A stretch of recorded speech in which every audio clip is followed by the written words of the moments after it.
CDC ने मजबूरी में एक अपडेट किया। सीडीसी का मतलब सेंटर फॉर डिजीज कंट्रोल।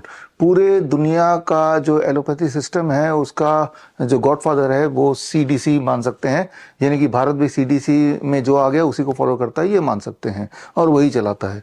तो सीडीसी में आया, जो आप देखेंगे ऑटिज्म एंड वैक्सीन पे ये नया अपडेट आया। ऑटिज्म एंड वैक्सीन पे उन्होंने कल की डेट में अपडेट किया। एक्चुअली पिछले कई महीनों से मैं आपको बताता आ रहा हूं कि वैक्सीन्स की वजह से ही ऑटिज्म होता है और हमारे देश में हर 100 में से एक बच्चा ऑटिस्टिक हो चुका है। आफ्टर ऑल 24, 25, इवन 30 वैक्सीन्स बच्चों को लगाई जाने जा रही हैं, जबकि याद कीजिए मेरे उम्र के लोग उस वक्त 3-4 वैक्सीन लगते थे। तो जैसे जैसे वैक्सीन के मात्रा बढ़ती जा रही है वैसे वैसे ऑटिज्म एंड एडीएचडी बढ़ता जा रहा है। हमारे देश में इस वक्त 50 लाख ऑटिज्म के पेशेंट है, 2 से 3 करोड़ एडीएचडी के पेशेंट है, attention deficit hyper activity disorder, यानी कि साधारण भाषा में कुछ लोग इसे मंदबुद्धि बोलते हैं। तो जो पेरेंट्स इसे सुन रहे हैं, अगर वो चाहते हैं कि वो उनका बच्चा मंदबुद्धि की कैटेगरी में ना आ जाए, तो एक ही काम करना है, किसी भी हालत में किसी भी तरह का वैक्सीन नहीं देना है।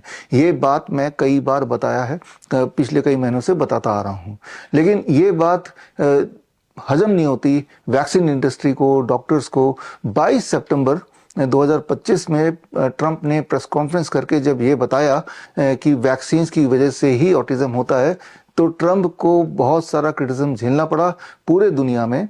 जैसा आप देख रहे हैं, रिपोर्ट्स आने लगी कि ट्रंप ने जो बोला वो अनसाइंटिफिक है, एविडेंस बेस्ड नहीं है और ऐसा कुछ नहीं है, वैक्सीन इज सेफ, इस तरह के न्यूज़ आने लगे। भारत में भी ये न्यूज़ आए।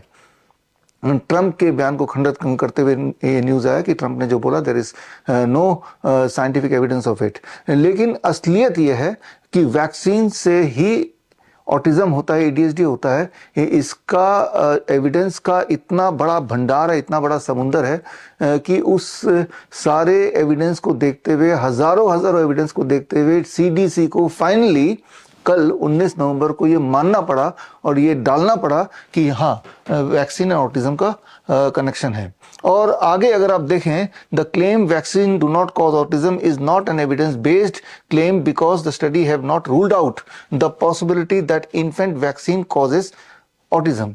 तो ठीक से, और अगला लाइन आप देखें, study supporting a link have been ignored by the health authorities. ऐसे 1970 से लेके अभी तक 2025 नवंबर तक ऐसे हजारों स्टडीज आए हैं जो बार बार ये प्रूव करते हैं कि वैक्सीन लगाया और लगाने के बाद बच्चे को ऑटिज्म हो गया, वैक्सीन लगाया लगाने के बाद बच्चे को एडीएचडी हो गया, वैक्सीन लगाया लगाने के बाद बच्चे को ऑटोइम्यून डिजीज हो गया, डायबिटीज टाइप 1 हो गया या इवन कैंसर एक्सेट्रा हो गया।